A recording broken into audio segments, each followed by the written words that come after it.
कहते हैं कि 21 सेंचुरी है और 21 सेंचुरी के बीच में जो बेटी है उसे बोलने का पूरा अधिकार है और कहीं ना कहीं बेटी जो है वो अपने मन की बात कह सकती है और साथ ही साथ जो बेटी है उसे जीने का पूरा हक है। लेकिन इस 21 सेंचुरी के अंदर भी आज कुछ ऐसे हालात हैं जिनको देखने के बाद बड़ा दुख होता है और बड़ी शर्म आती है।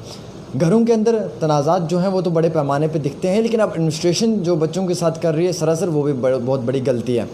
मैं आपको एक बात गौर ज़ाहिर से अल्फाजों में कहना पसंद करूँगा। आप लोग जानते हैं कि हमारे जम्मू कश्मीर की जो बेटियां हैं ये हमेशा जम्मू कश्मीर का नाम रोशन करती हैं, लेकिन इसी बीच में जब इन बेटियों को हरास किया जाता है बड़े पैमाने पे तो वो दुख भरी सबसे बड़ी बात है, जिसको लेकर चलते हुए हमेशा हम भी हर बार एडमिनिस्ट्रेशन से अपील करते हैं। मेरे साथ मेरी एक बहन है और इनका जो राब्ता है वो वुमेंस कॉलेज गांधीनगर से है, ज़ोहरा इनका नाम है।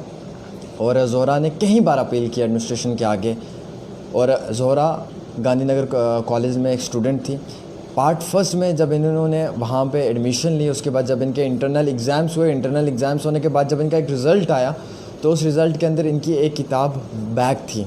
और ज़ोहरा ने जब इसका रिप्लाई अपने एडमिनिस्ट्रेशन से पूछा कि सर मुझे इस बुक जो मेरी वापस आई है जो बैक हुई है मुझे इस पर यकीन नहीं है, क्योंकि मैंने बड़े अच्छे से पेपर अटैम्प्ट किया था और ये बैक हुई है, मैं ये नहीं कतई तौर पर मैं ये नहीं मान सकती, तो मैं अपने पेपर की रीचेकिंग करवाना चाहती हूँ। ठीक है, कॉलेज वालों ने एग्री कर लिया।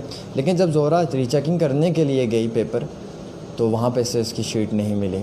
अब अगर शीट अवेलेबल ही नहीं है कॉलेज के अंदर तो इसको फ़ेल कैसे कर दिया, ये सोचने वाली बात है। और फेल करने के बाद जो शख्स इंटरनल में फ़ेल होता है उसको एक्सटर्नल में अप्लाई करने नहीं दिया जाता है, लेकिन ज़ोहरा ने एक्सटर्नल में भी अप्लाई किया और एक्सटर्नल में अच्छी कारकर्दगी का मुजाहरा किया, यानी कि 70 से 80 के बीच में मार्क्स भी हासिल किए।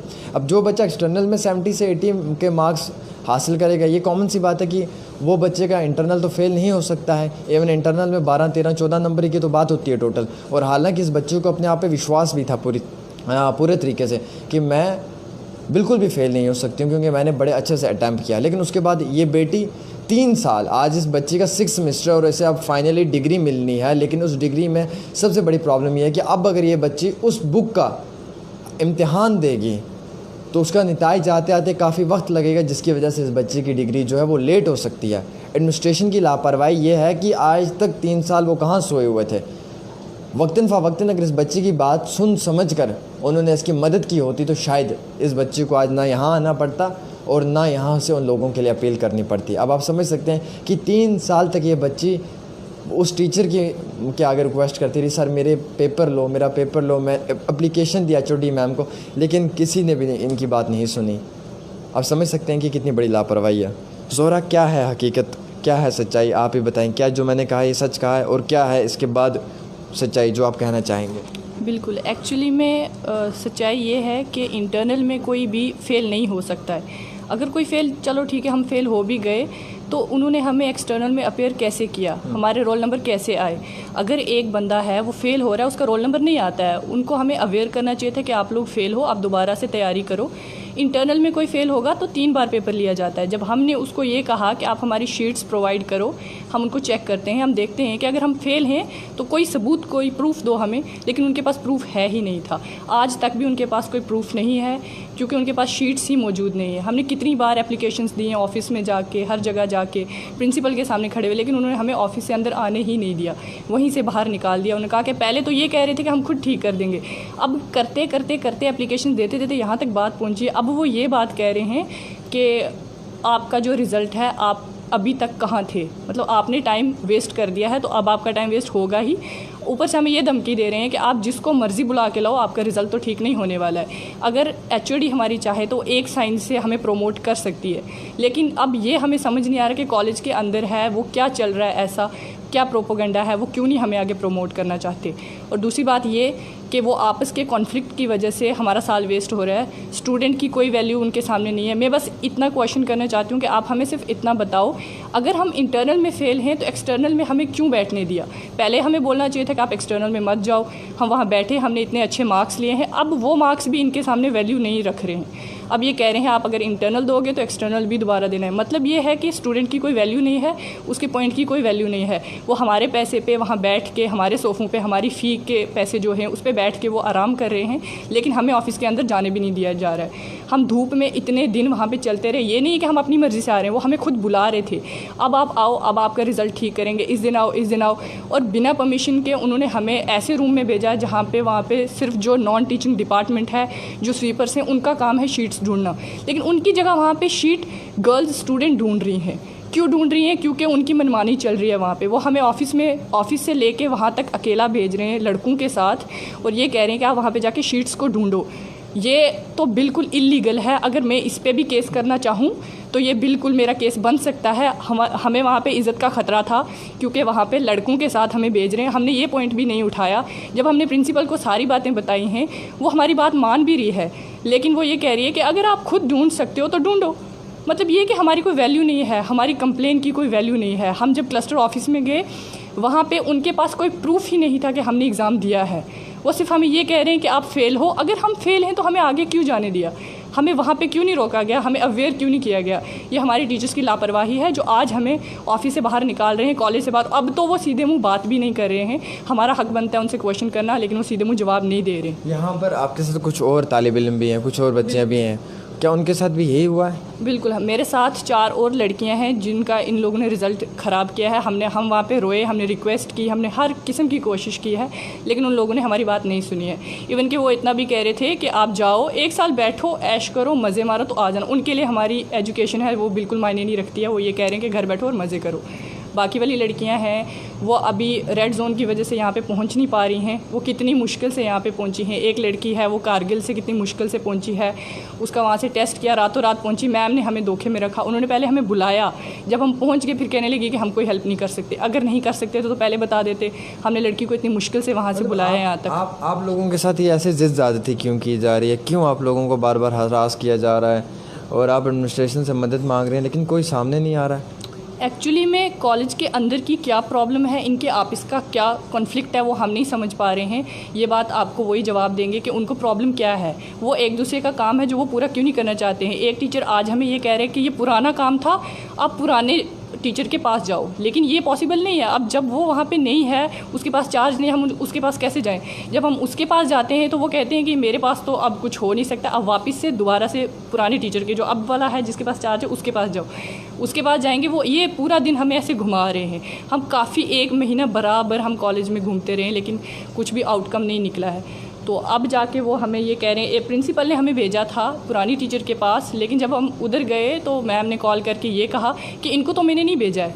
मतलब ये एक हो गया ना कि गेम खेल रहे हैं हमारे साथ। अब ये गेम की वजह क्या है वो मुझे समझ नहीं आ रही है। मतलब आप लोगों को पहले भेजते हैं खुद अपने कहे पे, और फिर बाद में फ़ोन कॉल करके कहते हैं कि हमने भेजा भी नहीं है। कहते हैं कि हमने नहीं भेजा। अब इसका तो प्रूफ भी है मेरे पास। मैम अगर देखेगी वीडियो तो उसको ज़रूर नज़र आएगा कि आपकी वीडियो हमने बना ली है। हमारे पास प्रूफ है इस चीज़ का कि पहले आपने ही हमें भेजा था वहाँ पे, और बाद में आप हमें ये कहने लगे कि मैंने नहीं भेजा इन बच्चों को, और ऊपर से हमें डांटने लगे कि बच्चे ये बात ठीक नहीं है, आप इसके घर नहीं जा सकते हो। अगर ये बात रूल्स में है तो हमें पहले क्यों भेजा था? मतलब ये है कि हमें गेम की तरह चलाया जा रहा है। कोई इधर भेज रहा है, फिर बाद में आपस में पहले ही डिस्कस कर लेते हैं कि लड़कियाँ तुम्हारे पास आने वाली हैं, उनको मना कर देना। ये बात का हमारे पास प्रूफ है कि वो पहले ही कर रहे हैं कि लड़कियां आ रही हैं, उनको मना कर देना। पहले सुबह इन्होंने बात करके ये रखी हुई थी। 9 बजे जब मैम कॉल करी थी तो मैंने उसकी कॉल हिस्ट्री में चेक किया। 9 बजे मैम ने पहले ही कॉल करके मना कर दिया कि लड़कियां तुम्हारे पास आने वाली हैं, तो उनकी बात को मत सुनना। और हमने वो एप्लीकेशन लिखी थी सिर्फ इसलिए, रीटेस्ट की जो एप्लीकेशन लिखते हैं दोबारा लेने के लिए, हमने मैम को कहा था कि इसको अभी पेंडिंग रखना, ये हम आगे नहीं भेजना चाहते अभी, क्योंकि अभी हम चाहते हैं कि टीचर से बात वगैरह करके रिज़ल्ट यहीं ठीक हो जाए तो यहीं तक की बात ठीक है, हम साल नहीं वेस्ट करना चाहते। लेकिन मैम ने क्या किया, हमें पहले बोला कि आप जाओ एकता खजूरिया के पास जाओ, उनसे बात करो, तो उनको कहो जाके। एकता खजूरिया आपकी एचओडी हैं? वो पहले टाइम में एचओडी थी, अब वो चली गई हैं किसी कॉलेज में, प्रिंसिपल बन गई। इन्होंने हमारी जो अब की प्रिंसिपल है उन्होंने हमें भेजा कि उनके पास जाओ बात करो। वहाँ पे हमारी दूसरे एचओडी भी बैठे थे, तो उन्होंने भेजा उनके पास बात करो। जब हम उनके पास बात करने के लिए गए, अब वो ये बात कह रहे हैं फ़ोन करके कि मैंने आपको भेजा ही नहीं है। मतलब ये बिल्कुल ये हो गया कि हमारे साथ गेम खेल रहे हैं वो। मुझे नहीं पता कि वो क्यों ऐसे खेल रहे हैं। तो सब लोगों ने आपस में पार्टीज़ बना के रखी हुई हैं। अब समझ नहीं आ रही है यहाँ पे ये कंट्रोवर्सी क्या है, लेकिन सोचने वाली ये बात है कि जो भी है टीचर्स के आपसी मामलात में हमें दखल अंदाज़ी करने का कोई शौक़ नहीं है, लेकिन युवाओं की अगर बात की जाए या इन बहनों की बात की जाए जो इनकी मुश्किलात है, जिस मुश्किलात से गुज़र रहे हैं, इस मुश्किलात में हमें पढ़ने का बहुत ज़्यादा शौक़ है और हम पढ़ेंगे भी इसके बीच में। आप लोग समझते हैं कि ये एक बेटी है, आपने इसकी सारी बातें सुन ली, कहाँ से ये कहानी शुरू हुई, कहाँ पे ख़त्म हुई, आपने सब चीज़ें सुन ली और वक्त 3 साल से ज़्यादा गुजर चुका है। फर्स्ट सेमेस्टर का जो इंटरनल है उसकी एक किताब बैक थी इसकी, और उस बुक को लेकर अभी तक 3 साल हो चुके हैं, कोई रिस्पॉन्स नहीं मिल रहा है। इनका कहना है कि कई बार मैंने एप्लीकेशंस दी और कई बार उन एप्लीकेशंस को रद्दी में फेंक दिया, और लॉट ऑफ टाइम्स इनका ये भी कहना है कि हमने एडमिनिस्ट्रेशन के सामने अपील की पर किसी ने कोई हमें रिस्पॉन्स नहीं दिया। मैं तो ये कहूँगा कि आप इस वीडियो को शेयर कर सकते हैं। आई स्टैंड विद ज़ोरा बतूल। अगर आप हो तो आप भी शेयर करें और ज़ोरा को सपोर्ट करें, क्योंकि ये बच्ची इस वक्त मुश्किलात हालात में है। आप इसे कांटेक्ट भी कर सकते हैं, और कहीं ना कहीं अगर इसके साथ नाइंसाफ़ी हुई है तो आप इस नाइंसाफ़ी का जो बदला है वो एडमिनिस्ट्रेशन से ले सकते हैं। उनको कह सकते हैं कि आपने इस बच्चे के साथ ऐसा क्यों किया है। हमारे कई सारे लीडर साहिबान भी इस वक्त इस वीडियो को देख रहे होंगे। आपके घरों में भी बेटियां हैं, ये भी किसी की बेटी है, मजबूर हालत में है। आप इस बेटी की मदद करें ज़्यादा से ज़्यादा, और अगर एडमिनिस्ट्रेशन अगर इस बच्चे की मदद नहीं कर रही है तो आप समझ सकते हैं, और समझने का यही कारण है आपका सबसे पहला कि ये बच्ची इस वक्त मुश्किलात हालात में है। क्योंकि सबसे पहली बात तो ये है कि इस बच्ची ने इम्तिहान जो दिया था आज से 3 साल पहले, और आज इस बच्ची की डिग्री भी कंप्लीट होने वाली है, 6 सेम भी इसका पास आउट होने वाला है, और अब तक भी इस बच्ची का उस एक बुक का रिज़ल्ट नहीं दे पाए वो लोग, अभी तक भी उस एक किताब की रीचेकिंग नहीं कर पाए वो। तो समझ सकते हैं कहीं ना कहीं आप यकीनन तौर पे मैं यही कहूँगा कि ये सरासर नाइंसाफ़ी है इन बच्चों के साथ, और इनकी कोई वैल्यू नहीं है, इन स्टूडेंट्स की कोई वैल्यू नहीं है मुझे लगता है इस एडमिनिस्ट्रेशन के अंदर और इस सरकार के अंदर। हालांकि यहाँ तक बात ही ना पहुँचती, अगर एडमिनिस्ट्रेशन में ताकत होती तो यहाँ तक बात ही नहीं पहुँचती, ये बात 2 साल पहले ही ख़त्म हो जाती। और ना जाने ऐसे प्रिंसिपल जो अहदेदार इन कुर्सियों पे बैठ जाते हैं, HODs जो इन कुर्सियों पे बैठ जाते हैं, फिर बाद में जब इन बच्चों की बातें होती हैं तो कोई सामने तो नज़र आता नहीं है।